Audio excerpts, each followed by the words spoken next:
Dr. Tom Benninger is a retired physician who lives in Louisville, Kentucky. On more than a dozen occasions, Tom, along with other doctors and service providers, traveled to third world countries where they worked to address the needs of people who had little access to health care.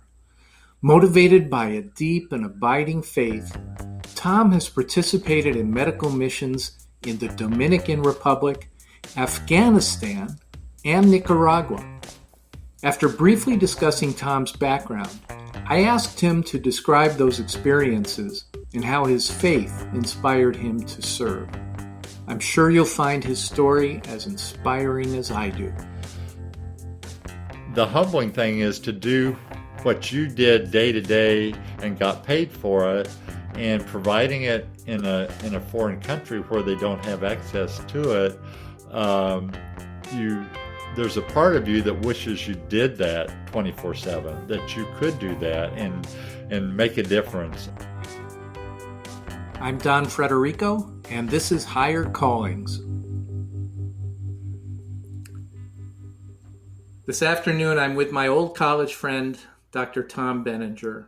Tom, how are you today? Oh, I'm doing well, Don. I appreciate the opportunity to talk to you. Well, I enjoy talking to you every time we do. You're one of the handful of people from our college class that I've stayed in touch with over the years, and it's because you and I were such good friends back then, and I always enjoy our conversations. Tom, we're going to talk about the work you've done that's outside of your medical practice. I know you're retired now. You retired, what, about 2 years ago? The end of 2018. Okay. And I know you had a medical practice. You're an OBGYN, but you also have done amazing volunteer work overseas, and that's really going to be the focus of this interview. But why don't we start just by talking about your background? Where did you grow up? What was your childhood like? Well, I was born in central Illinois, and my parents had 4 sons, no daughters. And at the time I was born, my father was a high school teacher. And when I was about 2, he became the superintendent of an orphanage in central Illinois. And a few years after that, felt called to the ministry and went to seminary in his mid-30s. That resulted in a move to southern Ohio, where he had 2 churches for several years. And from southern Ohio, we moved to Toledo, where I went to high school, and subsequently ended up at the College of Worcester in Worcester, Ohio, where we met, and also where I met my wife. But after my freshman year, my parents moved near Louisville to New Albany, Indiana, and I've lived in this area ever since. Now, before you went to the College of Worcester, were you thinking about medicine as a career? When I was 14, we were visiting my grandmother in rural Illinois, and it's too long of a story to go into, but anyway, there was an accident and I was shot with a shotgun and ended up in the hospital for about a week. And it was really during that time, seeing how dedicated the doctors and nurses were, and just more of the inner workings of the medical system, that would probably planted the seed, because until then I didn't have much of a career destination. I had been interested in veterinary medicine. The unfortunate thing, when I was in college, the odds of getting into veterinary school was 1 out of 10.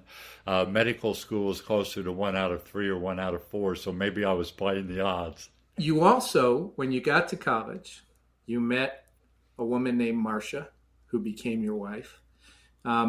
You and I were in the same class. I know Marcia was the year behind us. Yeah. She was just a young thing when you met her. But she also had a family with a medical background. Did that influence you? The, I guess, not so coincidental thing with that, when I learned about her father being a physician, was that after we dated for a year or so, she was scheduled to go on a mission trip actually a repeat mission trip to the Dominican Republic with her family, and she asked her father if I could take her place, knowing that I was pre-med, and it was a nice sacrificial thing for her to do, and it really opened my eyes tremendously to some aspects of medicine I had no idea about, including short-term mission work. And just seeing once again the tremendous effort and dedication of the staff, both physicians and nurses and ancillary people, you can't help but get drawn to that as something very valuable and helpful. Maybe before we talk about the trips that we're going to cover, tell us a little bit about the medical practice you had for how many years? How many years were you in practice? Oh, 35, I guess. Okay, yeah. And all in Louisville. Yes. And yes. in your father-in-law's practice, at least starting out. And so tell us a little bit about your experience there. Well, when I began working August 1st of 1985, within the first 10 days, I had 3 sets of twins that I delivered. And I felt like my older partners set me up somehow. I don't know how they did it, but I happened to be on call for all 3 sets. And so that made you twice as productive as them during that time. I'm like, I needed a pay raise. But so it was hitting the ground running for sure. And our first child was born, Ethan, after we'd been married about 5 years. It was when I was in residency, and then we had a daughter and 2 other sons eventually. And it was very busy, as you can imagine. Being in residency is a trial by fire. I mean, there were occasions where you would be on call or working 36 straight hours, have 12 hours off, go right back to 36 hours, and you would do that for stretches to where you just didn't know which end was up. You know, you could function, and looking back, it's incredible that everybody did their jobs effectively and efficiently, because I guess it was adrenaline. I don't know how else to explain it, but so getting into private practice was a dream because there was so much less intensity and constant working, but the night call still wears on you. And it was in, I think about 1998, I just felt a little bit overwhelmed and explored the possibility of stopping the obstetrics part and concentrating on gynecology. And I thought about it for a couple of years and finally decided to do that. And it was a wonderful blessing. There was a dip in income initially, but over time, a lot of your patients who by then have transitioned to not needing obstetrical care anyway were happy to just have you be there for their annual checkups. And then other older women would choose you because of that possibility. And so then that next half of my career was just gynecology with annual checkups and surgery. And I felt like I really could concentrate more on the surgery and really enjoy keeping up and latching on to some of the newer things like robotics and laparoscopic surgery in a way that I would have been a little bit more intimidated by if I was still doing a lot of obstetrics. So Tom, let's transition now and talk about the work you've done overseas. And just to kind of lay it out at the beginning, you have participated in a number of mission trips to different countries, particularly poor countries, where you and other physicians who went with you performed surgeries and provided medical care to people in countries where they really didn't have access to medical care other than through mission services like the ones you participated in. Is that a fair statement? Yes, it is. I would say, though, too, the opportunity of working alongside some of those who were permanent and lifetime missionaries was completely humbling. It made you feel like your short-term experience there was a drop in the bucket compared to their lifetime of service and work. Just to put things in perspective, and not that the short-term trips and what you could do weren't appreciated, but I would say I am awed by those who have spent their lives doing that, raising their families in a foreign country, and just giving total devotion to their work over there. So. I guess in my profession of law, there's an analogy that can be drawn between people who take a pro bono case once in a while and people who work for legal services organizations and are full-time providing that kind of service to people who can't afford lawyers. Yeah. So, but I think your experiences were probably a little more intense than anything that most of us lawyers experience doing pro bono work. So let's start. I mean, your first trip was actually when we were in college, and I had forgotten that you had done that. In 1975, you went on a trip to the Dominican Republic, which was a mission trip. Can you talk about that, please? It was through an organization that's still very active out of Bristol, Tennessee, called the Christian Medical and Dental Association. And at the time, they had connection in a lot of places around the world, but one of them was in the Dominican Republic, in a rural mountainous area that Marcia had been on a trip with her dad to the Dominican Republic, but in a different location a couple years prior. And she just told stories of pulling teeth. They just had a line of hundreds of people coming through and pulling teeth and putting it in a coffee can, and then the next patient. They did eyeglass testing and provision with eyeglasses on that trip. Ours was strictly surgical, and there was a mobile surgical van that CMDA had, but that they parked on the premises of the hospital, but we also used the operating room of the hospital. And that was eye-opening, to say the least, because the windows were broken out in the operating room. What do you mean they were broken out? There was no glass in the windows? No glass. And they would, any refuse from, the kitchen or whatever just got dumped out windows onto the grounds. Literally, there would be pigs that would run through the hallways occasionally that somebody would try and catch. The hardest thing from our perspective was the lack of consistency of the electrical power. So we would have times during surgery when the lights would go off and the flashlights would come out. And fortunately, it was primitive enough, at least what was being done in the hospital, that you didn't need, it was largely local anesthesia and that sort of thing. The mobile van had its own generator. So the big cases, gallbladders, hysterectomies, other things were done in the mobile van. And the smaller things were in the hospital OR, which wasn't quite as critical. So this was all of your work in a hospital, or was some of it outside of a hospital?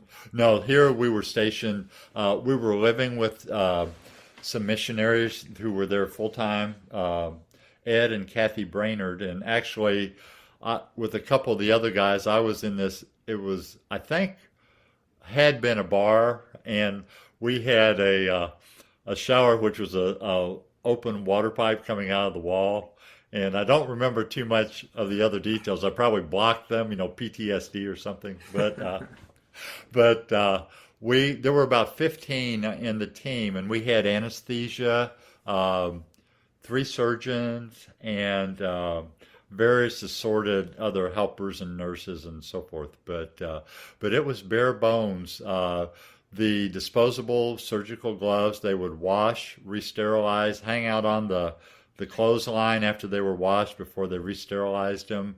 Did everything they could to be efficient. And I just remember the people being so sweet and so thankful to have medical care come to them, because they had no opportunity to get to Santo Domingo, for the hospital care or anything like that. And that really has been the case in all the places I've been, that these are areas that don't have access on a regular basis.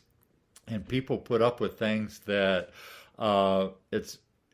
It just makes your heart ache to think that they don't have an opportunity to get a hernia fixed or surgery to get rid of a benign tumor that's so big they can hardly get around and that sort of thing. So it's it's a wonderful experience, but also so humbling, and it's eye opening to what a lot of the world, much of the world, has to deal with on a regular basis. Now, how long were you there on that trip? That was about 2 weeks. And the reason I remember is because the in between weekend, we did go into town and we had pizza, and most of us got turista from the pizza. Okay. So we were availing ourselves of the anti-diarrheal medications for a few days. Lovely. You don't want the doctors to get sick. I mean, No. then where do you go, right? And during those 2 weeks, what's your best guess? How many surgeries did you perform? Let's see, with both the ORs going all day long, it probably did at least 10 cases a day, which is pretty amazing for efficiency for that small of a group. And because we would get to the hospital about 7 a.m. and usually not get back to the house, most of the people were staying in for dinner till about 7 p.m. So it was pretty much all day long. And this was all volunteer work you did through essentially a Christian mission, Correct. A Christian medical mission. Yeah. You mentioned that Marcia had done it with her father a couple of years earlier, and that's how you got involved. So this wasn't something you were going out of your way to try to find this kind of opportunity. It came to you. Exactly. Yeah. That's the other humbling part. I can't claim to have started out with a goal for my life of doing mission trips. Each of the ones I went on, I would call it a God thing, that there was a trigger or an opportunity that arose that I wasn't necessarily looking for when it came about. But you said yes when it came up. And, Yeah. And I know you told me something about a woman who you or someone else had operated on who came back to thank you and let you know how she was doing. She had, I think it was a hysterectomy early in the week, and most of the patients would go home the next day. They were just so, strong and determined, and so she went home probably after her Monday surgery, and Friday she walks 5 miles back just to tell everybody she was doing great. And then 5 miles back home. I know. That's really fantastic. And those are the kinds of things. I mean, you develop, right, these connections with people and people that you've helped. And I imagine that's just very rewarding when they come back to report back to you. There was one other story I just happened to think of. I hadn't really thought about it in a while, but there was an elderly man that was getting a hernia repair, and they were able to do it under local anesthesia, but it was a pretty humongous hernia, and he's just singing hymns during the procedure. That he was singing, and one of our people said, "What is he singing?" He said, "Oh, he's singing a Christian hymn." In Spanish, I imagine. Yes. Yeah. So, that's just great. Well, so that was the only time you went to the Dominican. Yes. Okay. And then a few years later, you went to a place that's been very much in the news lately for kind of very sad reasons. But you went to Afghanistan in 2002. This was after the war had started and after, I think, Americans had routed the Taliban to whatever extent we routed them in 2001 and 2002. Can you talk a little bit about the circumstances before we get into more of the details about the work you did? Sure. When I was doing both obstetrics and gynecology, there was a small group of us, so to take more than a week of vacation really was never an option because of the obstetric night call. And so when I stopped doing obstetrics, there was more of an opportunity of extended trips. And after 9/11, which I think shook all of us, and there was a suppression anyway of the Taliban, and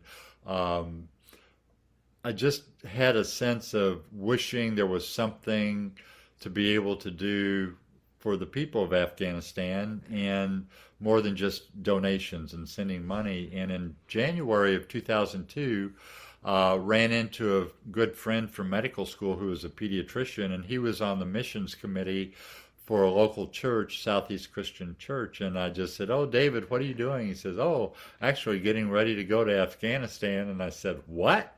And he told me that there was a small group that from the church, one of the members was an anesthesiologist who had been involved with Operation Mobility and getting wheelchairs into Afghanistan, even under the Taliban, if you can imagine. So he had been there, and after things calmed down, he had a vision of taking some physicians and nurses over there to establish a beachhead with one of the local hospitals in Kabul and see if there would be an opportunity for ongoing missions. So his name was Russ Summy, and he was the leader of the group. And I talked with Russ, and there was enough time for me to consider going, and I felt really called to do it.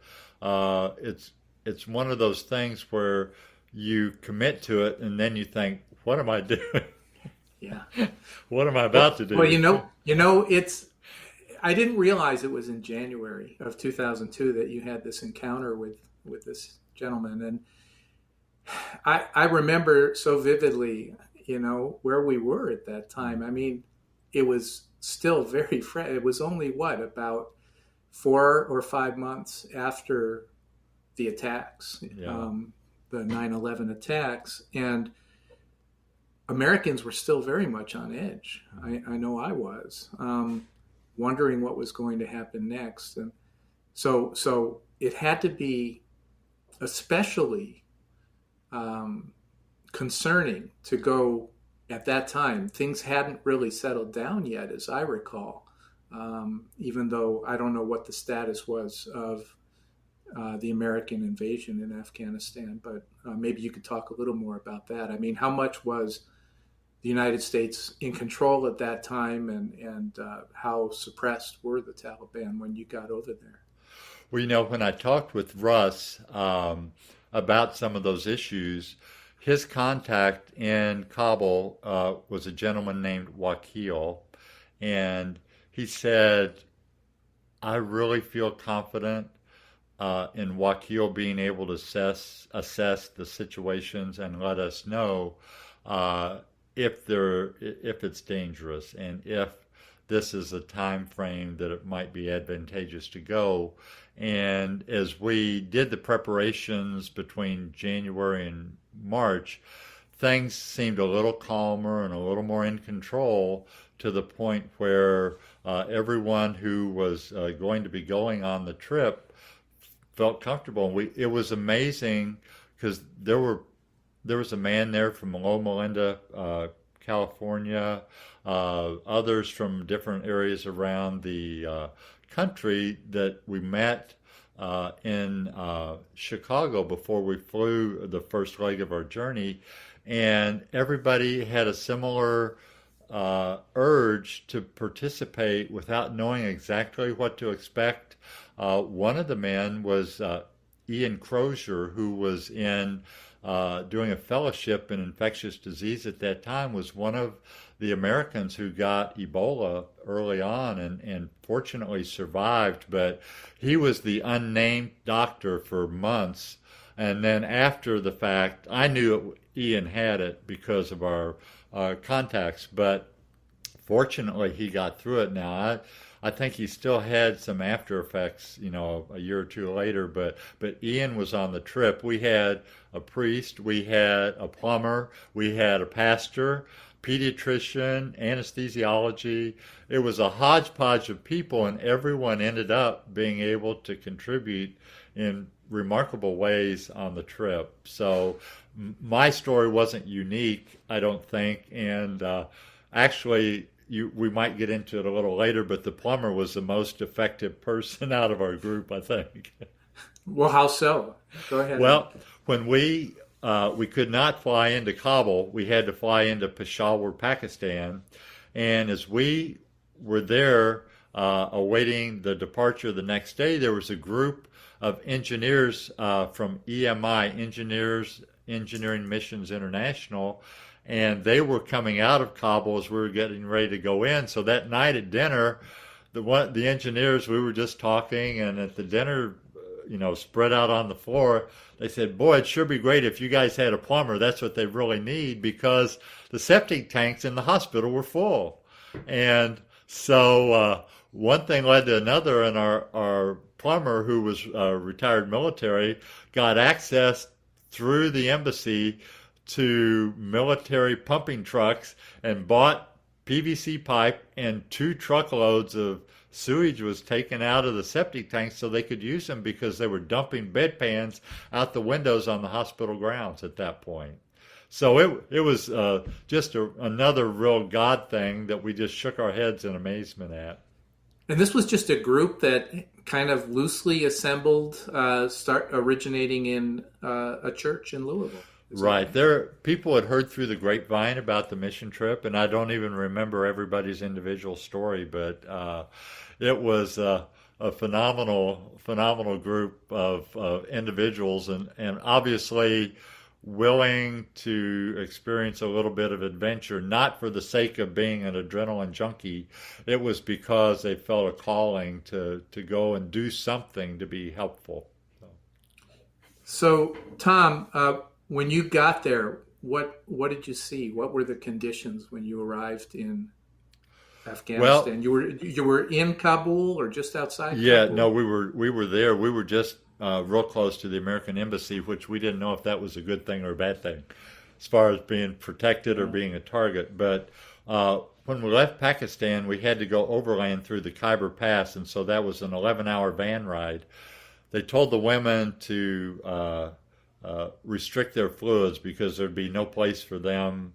How many women were on this trip with you? We had 4, I think, in our group, nurses. That had to be especially dangerous for them, if you encountered any Taliban anyway. Well, the way between Pakistan and Kabul at that point had been... seemed relatively safe. I mean, the road was bombed out in places, and we'd have to go out through the desert, and detour. And other than the condition of the roads themselves, we did not encounter any hostility.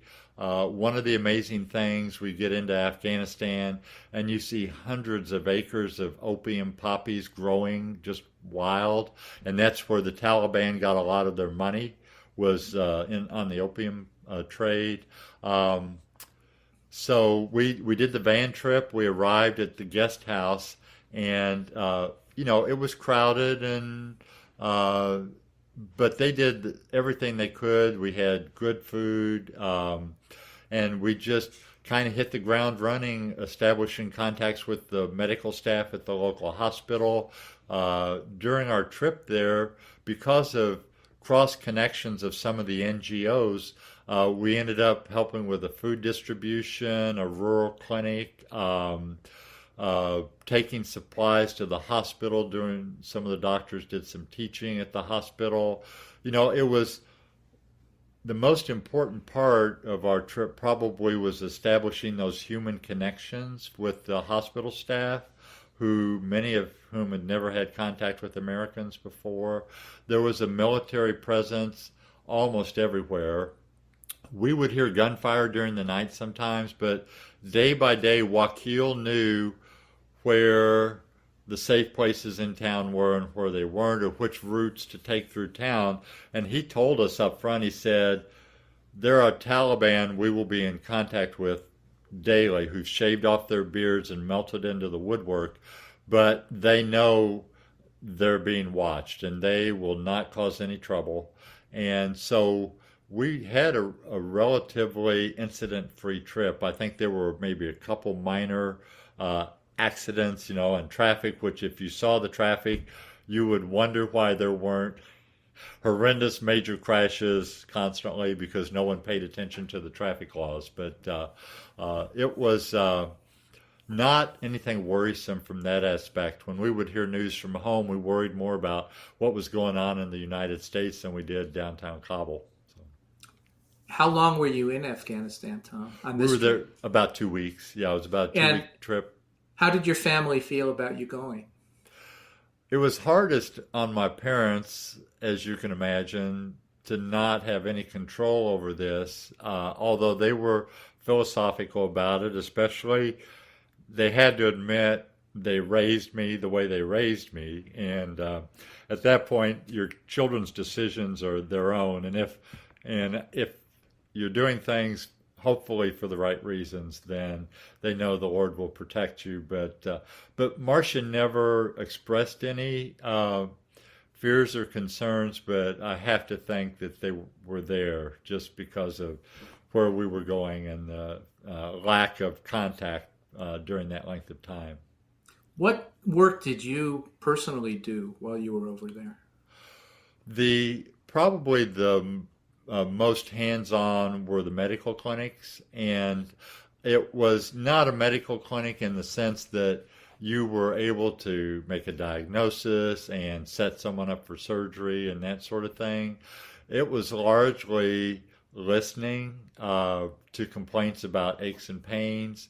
We did have some antibiotics. We did have some over-the-counter pain medicines, did blood pressure checks.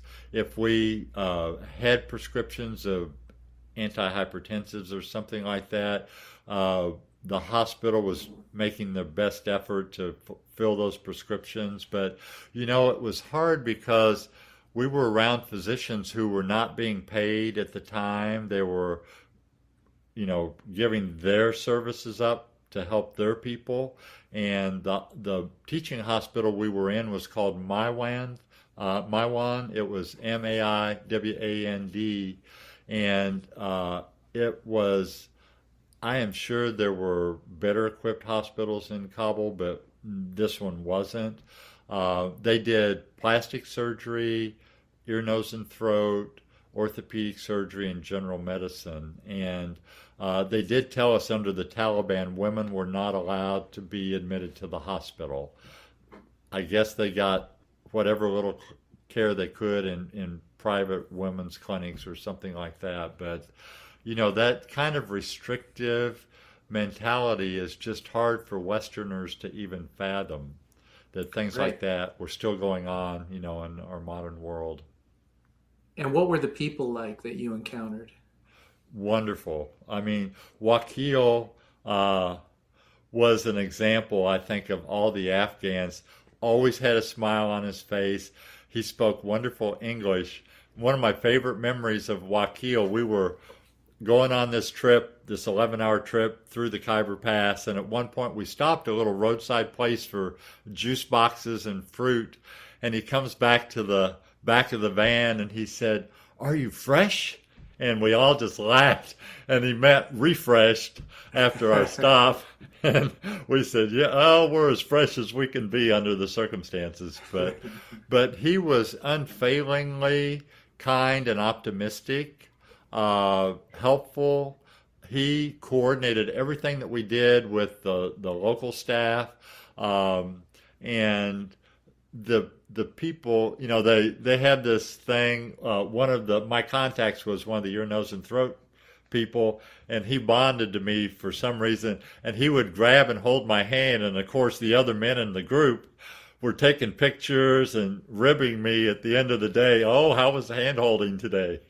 But that's just their expression of affection and kindness. And one of the times we were at the hospital, we were having a meeting with everyone, and they had some milk concoction that they really wanted me to drink, and it was room temperature milk that I'm sure had not been pasteurized. And What so kind of animal did it come from? I do not know. So anyway, they were encouraging me to the point that I tried it and I did not get sick. So that was a victory. But Good.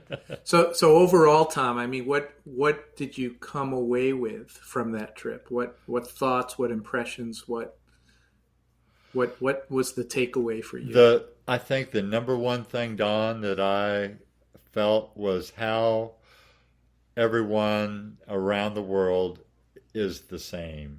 We all have basic needs and basic interests, basic talents and abilities that governments get in the way of, that political processes and political systems cover over that. The basic things that I've seen in my limited travels with every group of people, the same thing in Central America, that you can bond almost instantly with people with a smile and a handshake or a hug and providing something for them that they couldn't have gotten otherwise. And I think the humbling thing is to do what you did day to day and got paid for it, and providing it in a foreign country where they don't have access to it. You There's a part of you that wishes you did that 24/7, that you could do that and make a difference. And I can certainly see why lifelong missionaries get that. First of all, they have the commitment up front, or it wouldn't work. But they have that experience and that opportunity on a daily basis to know they're making a difference in these lives. You went back to Afghanistan 2 years later, and tell us about that trip. Well, it was partly because Russ was going back, Russ Summey, and because of my respect and admiration for him, they'd ask if I would participate again, and they wanted to do something that was a little more concrete. And they had a project of getting a used ultrasound machine over there for the hospital. It was amusing on our first trip that the hospital director, when we were talking with him, we said, "Is there anything else we could help with?" And he said, "Oh, we could really use a CT or an MRI scanner."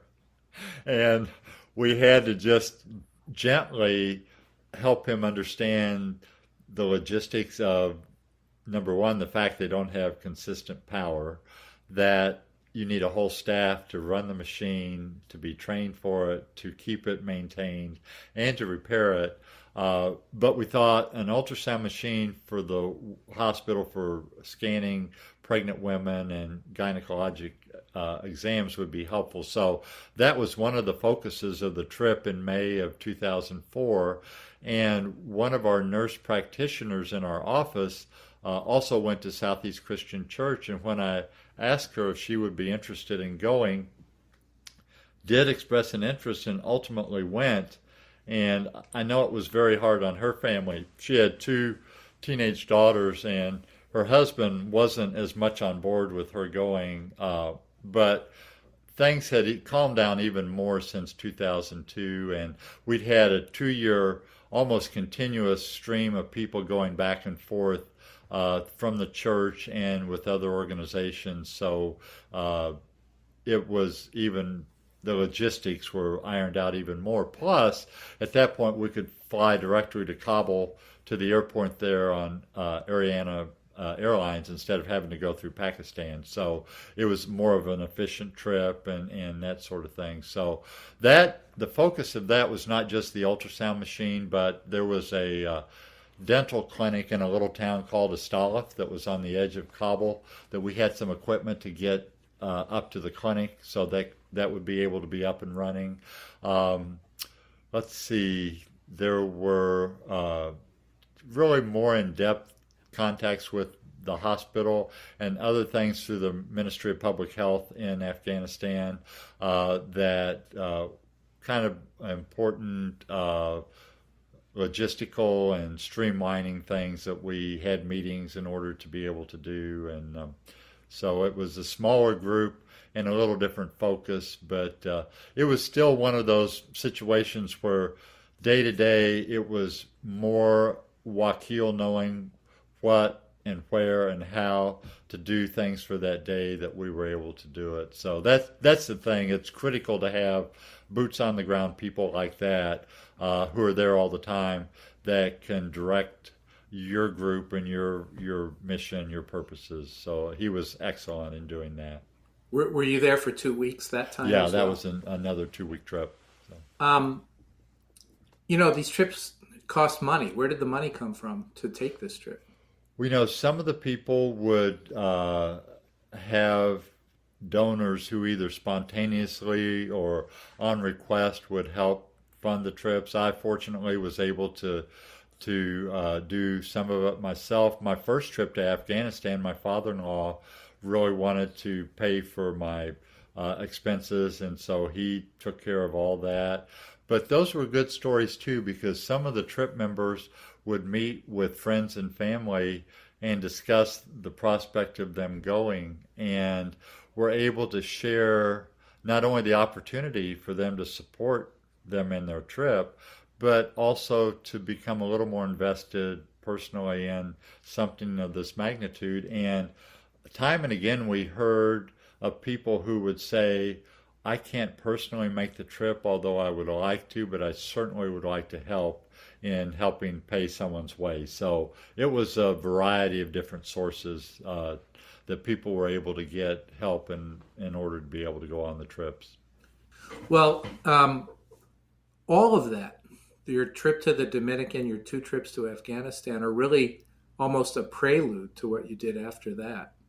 And I'm talking about the many trips you've taken to Nicaragua, another Spanish-speaking country, where you, as I understand it, also provided medical services and surgery, conducted many surgeries. Tell us about how you got started going to Nicaragua, when you got started, and what you were doing when you were there. Let me just give one postscript to the Afghanistan trips. Okay, because when both trips, there was hope of my being able to utilize my own specialty in some ways, both either in teaching or in some clinic work with obstetrics and gynecology. The reality was, even at that point, for a male gynecologist in Afghanistan, there were many limitations. And so that was frustrating to a certain degree, even though I feel like there were still some humanitarian goals that we were able to reach. So then what transpired as far as my interest and opportunity in Nicaragua was a really good friend, actually was a former neighbor in Louisville who moved to Atlanta, had been going to been on 2 trips to Nicaragua through his church for short-term missions. And I think just through a phone call we were catching up, and he was telling me about having on the second trip been able to facilitate a gynecologic surgery group, and he and another physician were able to do a small number of surgeries in a mission hospital there in Chinandega, Nicaragua, which is about 120 miles north of Managua. And he didn't recruit me in the sense of saying, I really hope you could come, but as I asked more questions about it, I think he simply said, well, we'd be happy to have you on the next trip. So it took a little bit of consideration, but not much, because I really respect and admired this particular physician. He was 2 years ahead of me in training. But so I went on that trip, and my daughter, who was in college at the time, majored in Spanish.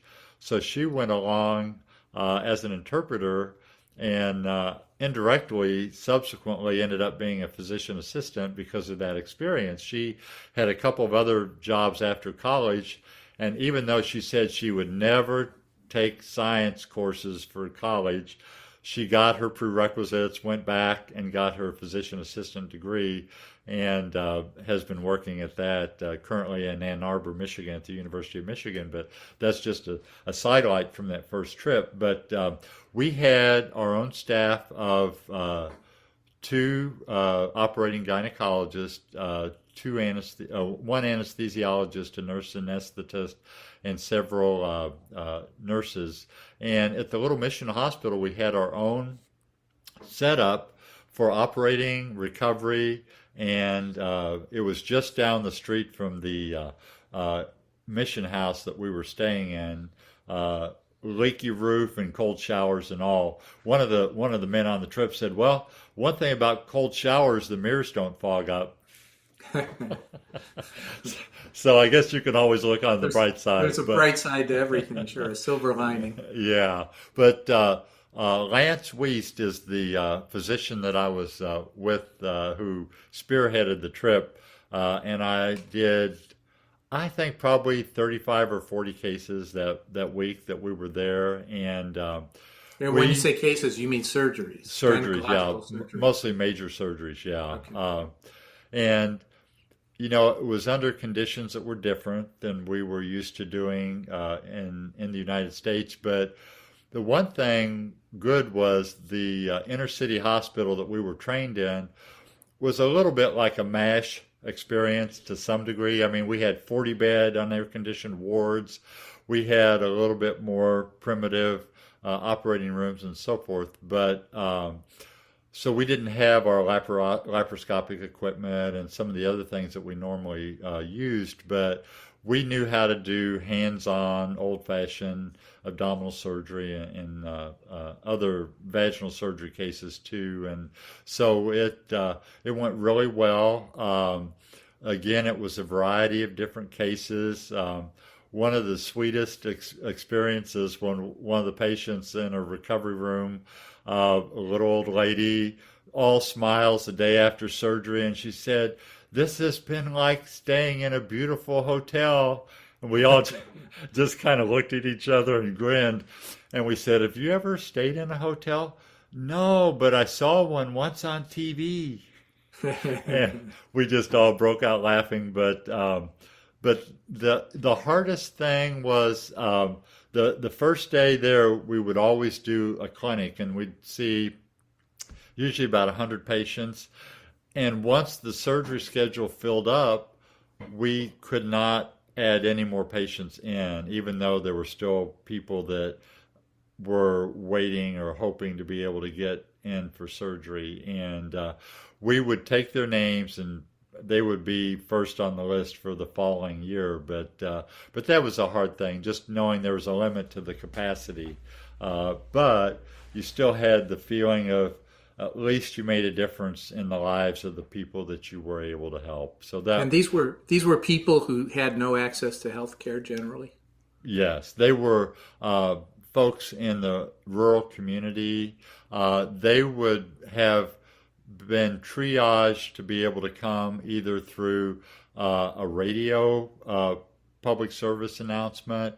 The Amigos for Christ organization that we were working with had rural clinics, and their doctors or their staff would screen patients to be able to come in for the surgery. So it was a variety of different ways that people became aware of the services being offered. And that organization, Amigos for Christ, they're there full time? They are. That's a beautiful story too. I would encourage anyone who would like to get more information to go to their website, Amigos for Christ. I think it's .org. They're out of Buford, Georgia, but the family that started Amigos, John and Sabrina Bland, went down after Hurricane Mitch to help out with a group from their church. When was that? When was Hurricane Mitch? I'm thinking it was 98. I'm a little fuzzy, but it was about that time frame, I think, 1998. And were so overwhelmed by the need, he sold his company, and he and his wife began living there full time. They had a stint in Peace Corps way back when, so they were not, this was not an unknown thing to them, but to really give up everything to do that. And the organization has just grown gradually. Their staff is over 100 now, mostly staff that provides their own support. Their main thing is community building with homes, community centers, schools, all those sorts of things to help a small group of people, and each group helps the other group get started building the homes. Their main thrust are education, nutrition, hygiene, all those kind of things. Things we just take for granted: clean water, access to nutritional information, and so forth. In fact, one of the disheartening things was when they began building these small cinder block 3-room homes, people kept building fires inside their homes, and the carbon monoxide levels inside, they tested them, and they were more than a year's exposure in one day that we would find healthy. They kept saying you can't cook in the home, cook outside, and I think they finally made some inroads in that. But they've it's just tremendous, providing animals for food and taking pregnant animals and sharing the offspring with others. Microloans, micro businesses, helping them start. It's just phenomenal. And we were talking the other day, and one of the neat things is they don't overcommit. They will wait until they have the resources to fund a project before going forward. So their overhead is tremendously low. Their efficiency rate is tremendously high. And you've been there not once, but 10 times. Is that right? 10 times. We've been in 3 different hospital settings. The mission hospital was the first couple years. Then John Bland had a vision to interact more with the community, and we went with the local community hospital, which was, from our perspective, a disaster in the making. But it did work, and we did have opportunity to interact with the hospital staff, more family members through that.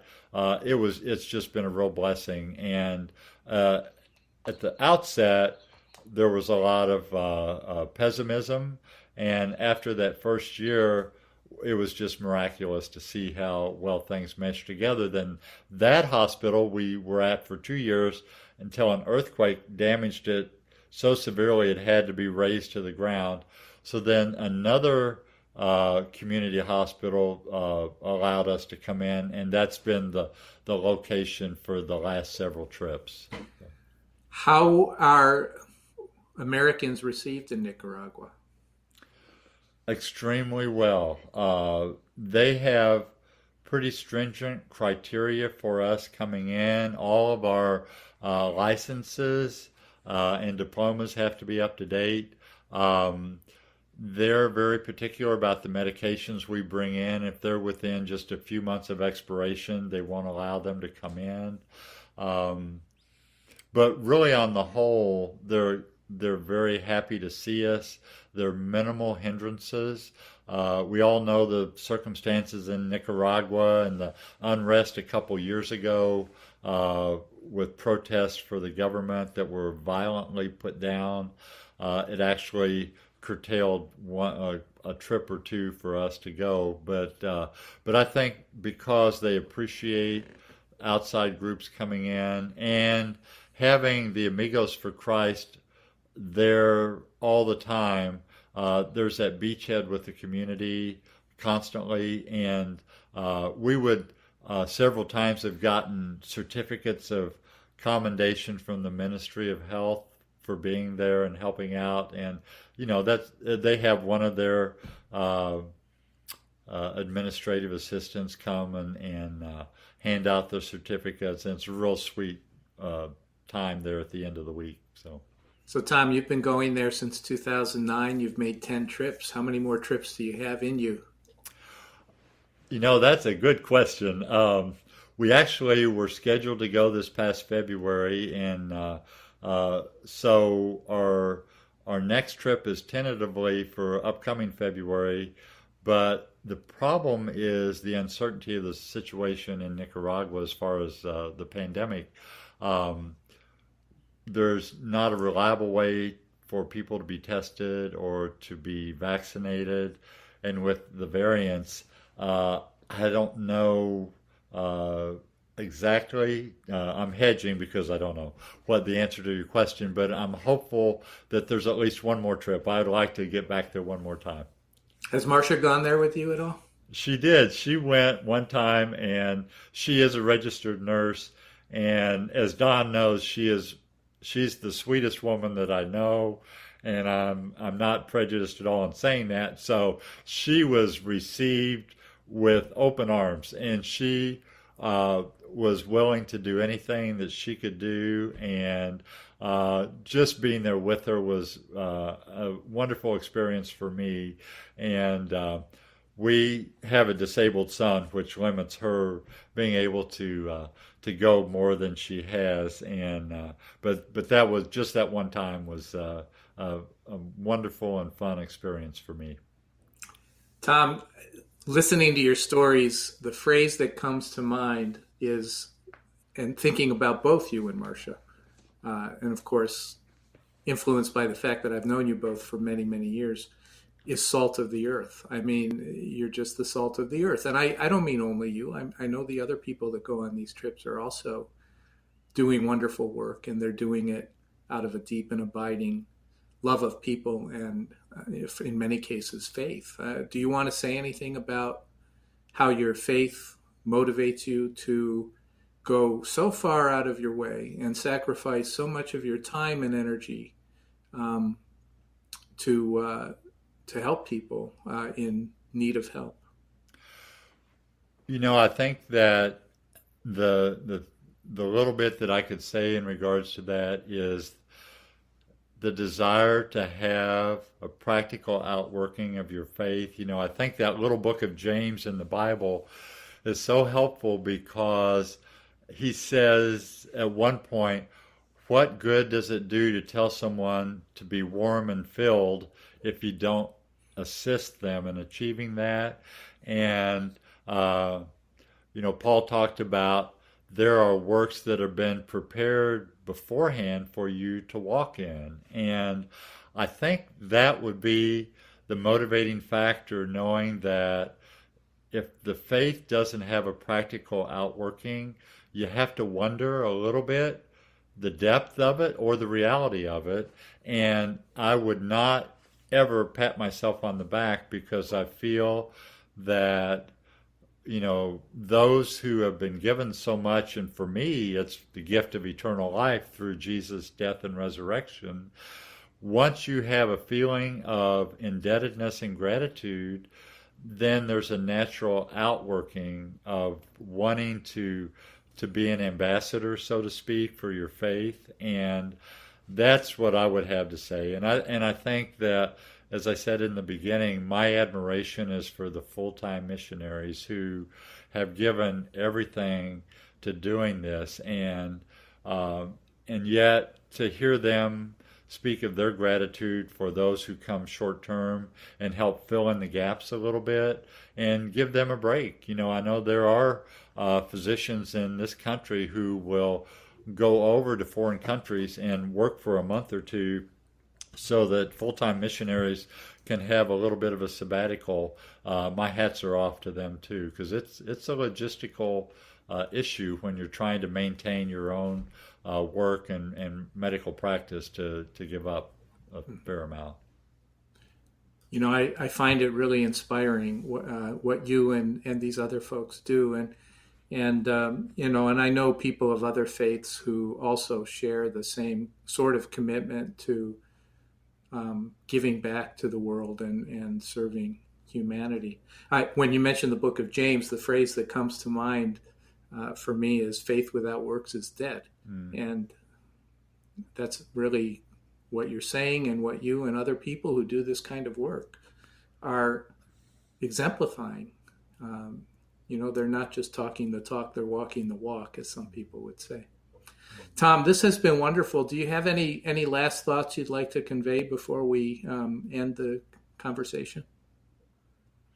No, I think you did a great job, Don, just kind of covering the waterfront. It's been a fun exercise to kind of go back and look at diaries and dredge up some of these wonderful memories from the past. And I think I would just encourage people to keep the country of Afghanistan in their prayers.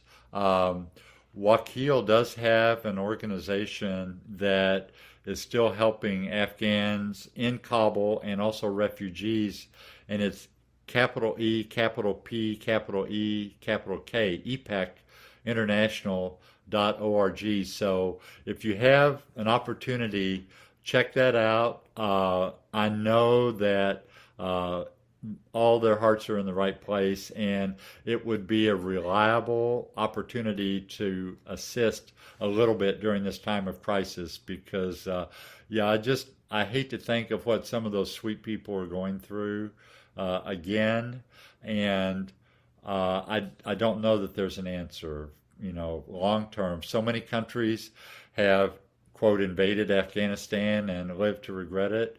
And the embarrassment to the United States of having to pull out, having only temporarily staved off some of these atrocities. I hope some way or another there's the pendulum swings back to a midpoint where there's some stability and some rational thinking, and that the innocent people aren't the ones to suffer once again. Well, thank you very much, Tom. This has been really inspiring, and I'm looking forward to sharing this conversation with other people. And hopefully you can share it with other people too when it's available. So thank you. And I also hope that sometime before too long, we'll be able to get back together. I mean, we haven't seen each other in a few years other than through the computer, and it would be great to do that. Well, I agree, Don. It's wonderful to get together however we can. Right. Thank you, Tom. Okay, bye-bye. Bye-bye. This has been an episode of Higher Callings. Your host is Donald Federico. Music is provided by Fancy Mountain, and our logo was designed by Matt Pedro. Higher Callings is edited by Brian Federico. Higher Callings is a production of Federico Media, LLC.